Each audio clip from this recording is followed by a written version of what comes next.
And from the draft, because I know they declared you medical ineligible, right? How soon or how close to the draft did you knew that they were gonna medically make you ineligible? I didn't know. I didn't find out until 5 days before the draft. Really? Yeah, I was gonna be a lottery pick and everything.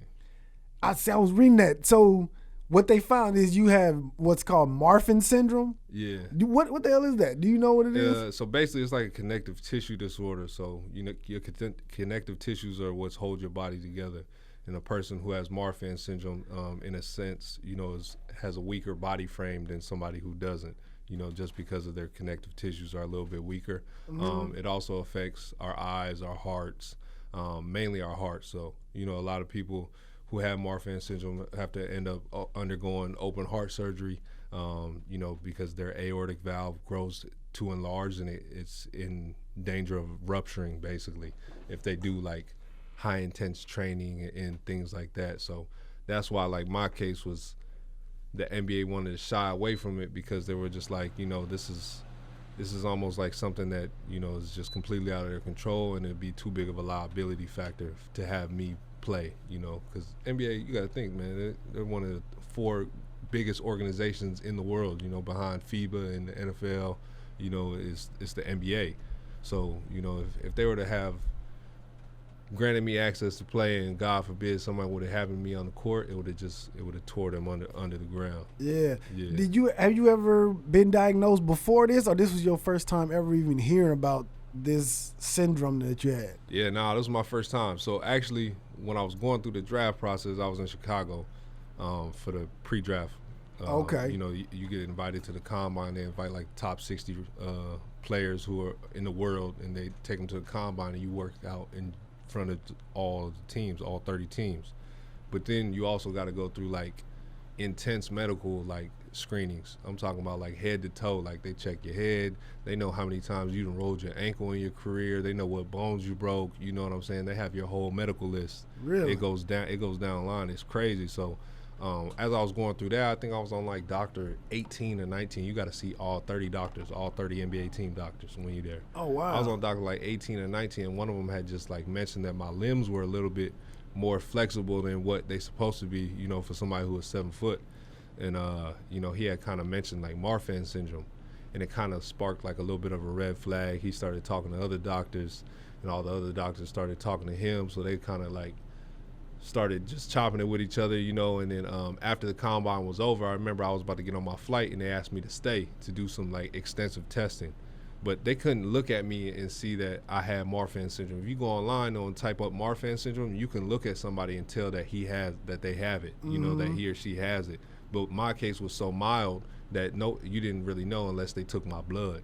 So they ended up taking my blood, and then they let me continue on with my pre-draft process. So I went all the way another like month and a half of just like working out for teams, you know what I'm saying, preparing for the draft, not paying no mind to it, because you like, shit, I made it this far, like it's 1 in 5,000 people that have it, you know what I'm saying? Like what would make me have it if nobody in my family has it, you know what I'm saying? So then 5 days before the draft, that's when my results came back, and they had to tell me that like I wouldn't be able to participate.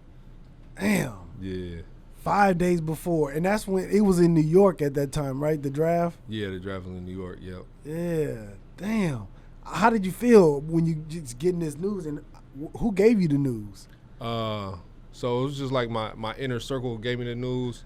It was crazy because it was like the whole day I'm thinking like I'm excited, because the next day we were supposed to fly to New York together. Me and my family got invited to the green room.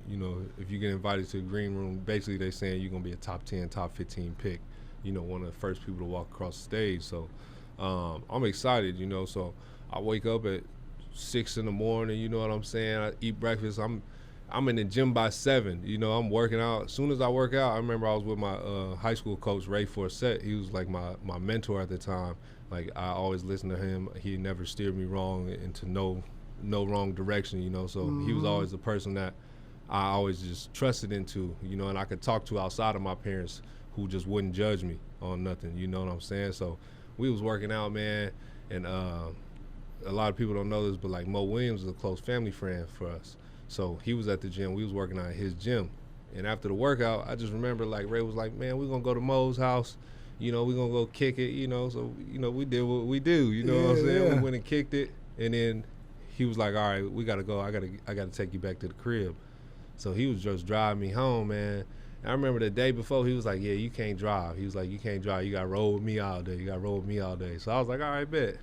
As soon as we got in that car, bro, on the way home, I could just tell his whole aura just changed. Really? Like, I felt it on him. You know what I'm saying? Yeah. And, you know, like, for somebody I'm so close to, like, you know when something wrong, you know what I'm saying? So I felt it on him. Like, I can still feel the shit to this day. It's kind of crazy talking about it. Yeah. And then we had just pulled up into the driveway. I remember when we pulled up, I had seen my mama and daddy car. I'm like, what they doing over here? what they doing over here? You know what I'm saying? I'm like, Yeah. at this time, they had moved to Kansas. So I was like, and they drove all the way from Kansas here. You know what I'm saying? So I'm thinking we finna have a pre-draft party or something. You know what I'm saying? I walked through the door, man. It was just like my coaching staff was there from Baylor, my agent, my little brother, my little sister, my mom and dad, and just like my pastor was there. And I was just like, as soon as I walked through the door, it was just like I got hit like right in my gut, and all the air just kind of came out of me. Cause it was just like bad aura in the house. You know what I'm saying? Yeah. And like, my mama was standing way in the back of the house. Everybody else was like by the front door when I opened the door. And like, it was like I could see through people. Like, you know, like in the movies when they zoom through the crowd and there's somebody in the back. That's exactly what it was. And I just seen my mama, out of all the people in there, she was the first person I saw, and I was just like, damn. Something don't feel right. Something don't feel right. My mom, you know, she this real beautiful lady. She had like these real rosy cherry cheeks, and whenever she got them cheeks, I knew she had been crying. You know what I'm saying? And so I had just walked straight over to her, and I asked her what's wrong. Like, I thought we had a death in the family or something. You know what I'm saying?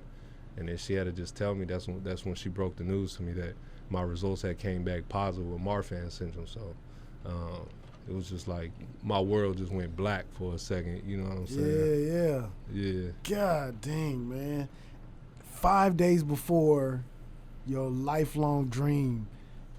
God damn, I can't even imagine that, man. Yeah, I mean, shit, I was about to change my whole family life. You know, like that was my main purpose was hustling for my family. You know, trying to make sure that me and my family can be set for life. You know, so it was just like it was crazy, and I don't remember nothing. I just remember I woke up in the bathroom like splashing water on my face. I don't remember nothing after my mom told me that. I don't know how I got into the bathroom. I don't know if I passed out, if I fainted, nothing. All I remember is that I was over the sink splashing water in my own face, and it just kind of like slapped me, like right in the face, like, you gotta pull yourself together. I was like, hold on, I gotta pull myself together. I looked in the mirror, I was like, I'm crying. I was like, my little brother and sister don't never see me cry, you know what I'm saying? So I'm like, I gotta wipe my tears, you know, and I went out.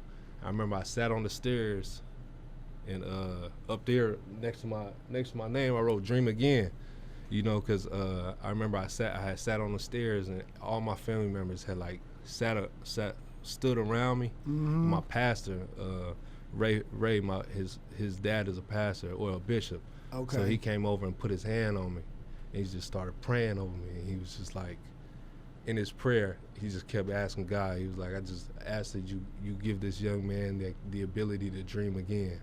And now it's just stuck with me ever since. That's so dope. I had to pull myself together, man. I was toe up in the bathroom. I don't remember how I got to the bathroom still to this day. Really? Yeah.